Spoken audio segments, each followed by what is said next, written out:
ஒன்றிய அரசு நிதியை முழுமையாக பெற்றால்தான் முழுமையான நிவாரணப் பணிகளை செய்ய முடியும். தென் மாவட்ட வெள்ள சேதங்களை இணைத்து கோரிக்கை வைப்பதற்காக பிரதமர் அவரிடத்தில் நேரம் கேட்டிருந்தேன். இன்று இரவு 10:30 மணிக்கு நேரம் ஒதுக்கி உள்ளார்கள். அது உங்களுக்கு புரிஞ்சா சரி, நீங்கள் புரிஞ்சுட்டு அதை சொல்லுங்கள். கொரோனா போன்ற பேரிடெல்லாம் ஏற்பட்டப்போ மாண்புமிகு பிரதமர் அவர்கள் தான் ஆலோசனை கூட்டங்களை இன்ஸ்ட்ரக்ஷனாக கொடுத்துட்டு இருந்தாங்க. அப்போ குடியரசுத் தலைவர் ஏதாவது செஞ்சுருந்தா என்ன ரியாக்ஷன்? அதே ரியாக்ஷன் தான் இப்போ.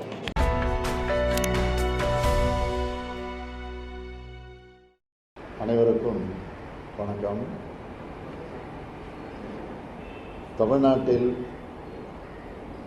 மழை, புயல், வெள்ளம் ஆகியவை குறித்தும்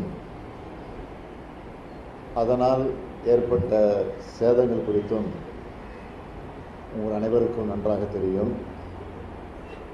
அது குறித்து நான் விரிவாக சொல்ல விரும்பவில்லை, தேவையும் இல்லை. கடந்த டிசம்பர் 4ஆம் தேதி அன்று புயலும் அதன் காரணமாக கடுமையான மழையும் ஒரு நாள் முழுக்க பெய்தது. அதற்கு முன்பே தமிழ்நாடு அரசால் எடுக்கப்பட்ட முன்னெச்சரிக்கை நடவடிக்கை காரணமாக பெருமளவில் சேதம் தவிர்க்கப்பட்டது. மக்கள் பேராபத்திலிருந்து காக்கப்பட்டார்கள். இதனை ஒன்றிய அரசின் சார்பில் அங்கு வந்த குழுவும் மாநில அரசுக்கு பாராட்டுதல்களை தெரிவித்திருக்கிறது. மழை நின்றதும் உடனடியாக நிவாரணப் பணிகளை நாங்கள் தொடங்கிவிட்டோம். மறுநாளே போக்குவரத்து சீர் செய்யப்பட்டது. 95 விழுக்காடு மின் இணைப்பானது 3 நாட்களுக்குள் சரி செய்யப்பட்டது. புறநகரில் ஒரு சில பகுதிகள் நீங்களாக 4-5 நாட்களுக்குள் மற்ற அனைத்து பகுதிகளும் இயல்பு வாழ்க்கைக்கு திரும்பிவிட்டன. தண்ணீரில் மூழ்கியிருந்த பகுதி மக்களுக்கு தேவையான பொருட்களை கொடுத்தோம். அவர்களையும் பாதுகாப்பான பகுதிக்கு அழைத்து வந்து அமர்த்தினோம். நானே பல்வேறு பகுதிகளுக்கு சென்றிருந்தேன். 20 அமைச்சர்கள், 50 IAS IPS அதிகாரிகள், 20,000த்திற்கு மேற்பட்ட ஊழியர்கள் களத்தில் இருந்தார்கள். அது மட்டும் இல்லாமல் வெளி மாவட்டங்களிலிருந்து ஊழியர்கள் அழைத்து வரப்பட்டு நிவாரணப் பணிகளில் ஈடுபடுத்தப்பட்டார்கள். புயலுக்கு முன்பும் புயலின் பிறகும் அரசு எடுத்த நடவடிக்கையின் காரணமாகத்தான் பாதிப்பு குறைந்தது. உடனடியாக ஒன்றிய பாதுகாப்புத்துறை அமைச்சர் மாண்புமிகு ராஜ்நாத் சிங் அவர்கள் வருகை தந்தார்கள். பல்வேறு இடங்களை அவரை பார்வையிட்டார்கள். தலைமைச் செயலகத்தில் ஒன்றிய அமைச்சர் அவர்கள் என்னை சந்தித்தார்கள். வெள்ள சேதங்களை சரி செய்ய முதல் கட்டமாக 5050 கோடி ரூபாய் தேவை என்று சொன்னேன்.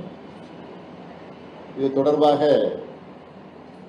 இந்திய பிரதமர் மாண்புமிகு நரேந்திர மோடி அவர்களுக்கு கடிதம் எழுதினேன்.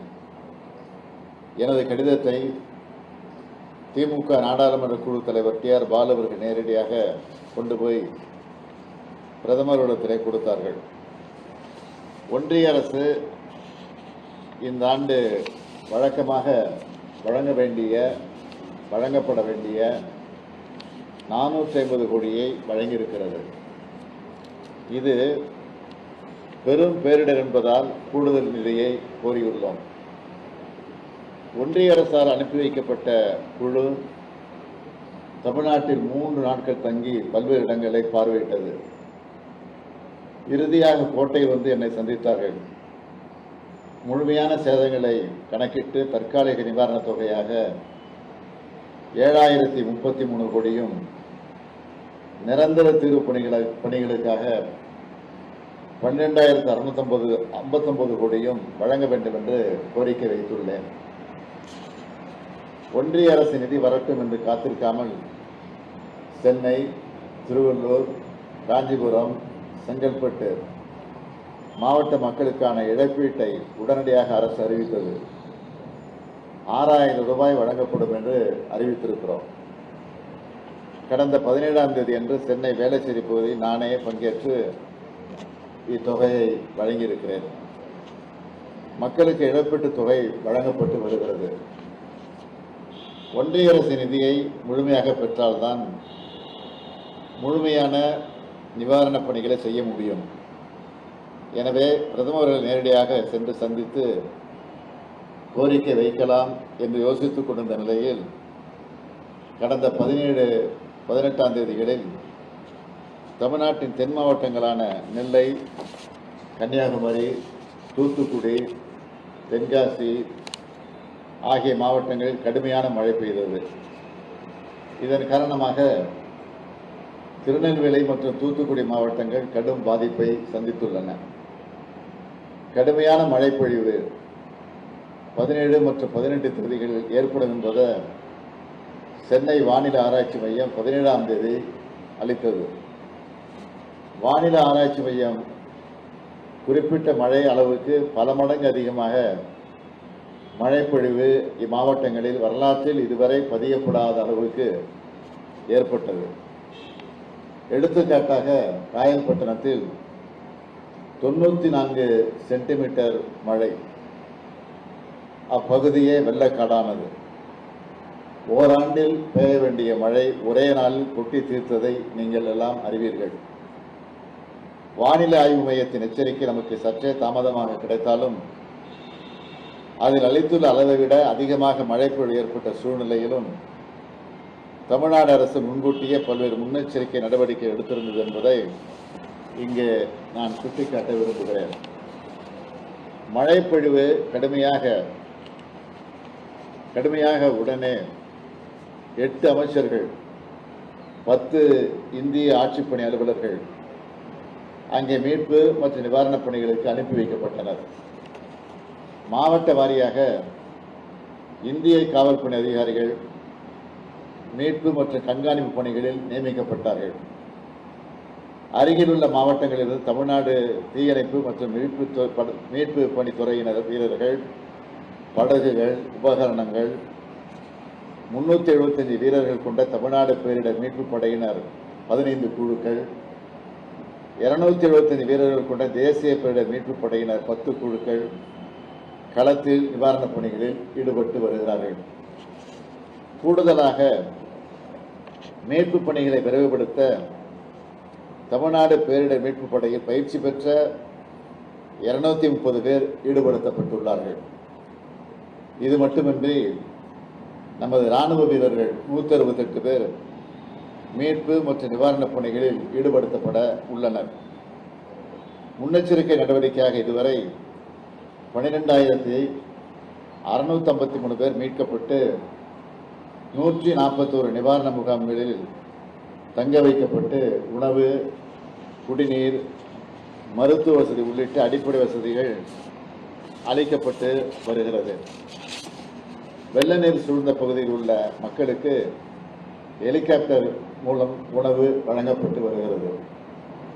இந்த பெருமழையினையும் அதனால் ஏற்பட்டுள்ள பாதிப்புகளையும் நடைபெறும் மீட்பு நிவாரணப் பணிகளை நானும் தலைமைச் செயலாளர் அவர்களும் பலமுறை சம்பந்தப்பட்ட மாவட்ட ஆட்சியர்களுடன் காணொலி வாயிலாகவும் தொலைபேசி வாயிலாகவும் அவ்வப்போது கண்காணித்து வருகிறோம். 19ஆம் தேதியான இன்றும் இந்த 4 மாவட்டங்களுக்கும் சிவப்பு எச்சரிக்கை வானிலை ஆய்வு மையம் விடுத்துள்ளது. தமிழ்நாடு அரசை பொறுத்த மட்டில் சென்னை, காஞ்சிபுரம், செங்கல்பட்டு, திருவள்ளூரில் எந்த வகையில் செயல்பட்டு மக்களை காத்தோமோ அதேபோல் நெல்லை, கன்னியாகுமரி, தூத்துக்குடி, தென்காசி மாவட்ட மக்களை காக்கும் பணியில் இறங்கி தீவிரமாக செயல்பட்டு வருகிறோம்.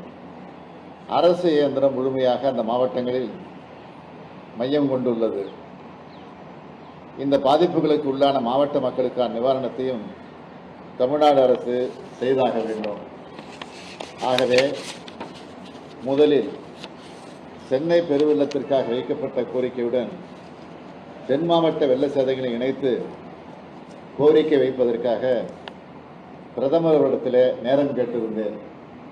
இன்று இரவு 10:30 மணிக்கு நேரம் ஒதுக்கி உள்ளார்கள். தமிழ்நாட்டின் கோரிக்கைகளை முழுமையாக பிரதமர் அவரிடம் நேரில் நான் வழங்கப் போகிறேன். இந்த 4 மாவட்டங்களில் வரலாறு காணாத மழையால் பாதிக்கப்பட்ட மக்களை மீட்டு அவர்களது வாழ்வாதாரங்களை திரும்ப உருவாக்க உடனடி நிவாரணமாக தேசிய பேரிடர் நிவாரண நிதி வழங்கிட மாண்புமிகு இந்திய பிரதமர் அவர்களிடம் கோர இருக்கிறேன். அதேபோல தமிழ்நாட்டில் ஏற்கனவே சென்னை உள்ளிட்ட 4 மாவட்டங்களில் இம்மாத துவக்கத்தில் ஏற்பட்ட மிக்ஜாம் புயல் காரணமாக ஏற்பட்ட அதிகனமழை வெள்ளப்பெருக்கினால் கடும் பாதிப்புகளை சந்தித்தோம். இவ்வாறு அடுத்தடுத்து 2 பேரிடர்களை தமிழ்நாடு சந்தித்துள்ள நிலையில் இவற்றை எதிர்கொள்ள தேவையான அனைத்து உதவிகளையும் ஒன்றிய அரசு வழங்குமாறு மாண்புமிகு பிரதமர் அவர்களிடம் வலியுறுத்த இருக்கிறேன்.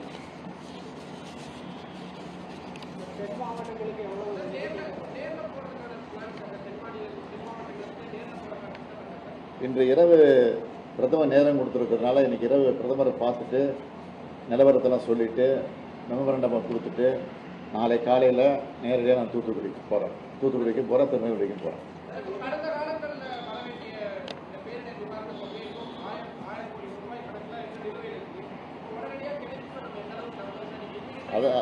அது கிடைக்கும்னு நம்பிக்கையோடு தான் இருக்கிறோம்.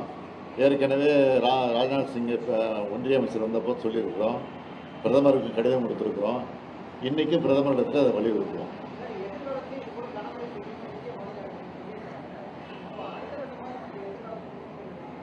அதற்கு ஏற்கனவே பல திட்டங்களை தீட்டி செஞ்சுக்கிட்டு தான் இருக்கிறோம். இது கிட்டத்தட்ட 47 வருஷமாக வராத மழை, 60 ஆண்டு காலமாக சந்திக்காத மழை தென்பகுதியில் இது பெய்ஞ்சிருக்கு. அதனால் இது எதிர்பாராதது இருந்தாலும் இதுக்காக முன்கூட்டியே என்னென்ன செய்யணுமோ அதெல்லாம் நிச்சயமாக அரசு செய்யும்.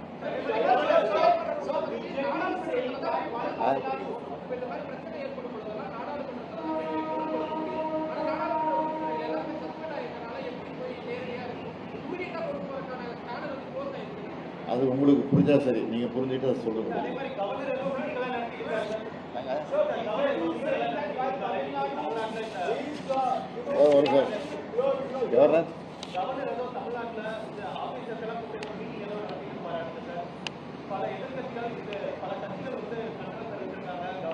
கொரோனா போன்ற பேரிடெல்லாம் ஏற்பட்டப்போ மாண்புமிகு பிரதமர் அவர்கள் தான் ஆலோசனை கூட்டங்களை இன்ஸ்ட்ரக்ஷன் கொடுத்துட்டு இருந்தாங்க. அப்போ குடியரசுத் தலைவர் ஏதாவது செஞ்சிருந்தா என்ன ரியாக்ஷன், அதே ரியாக்ஷன் இப்போ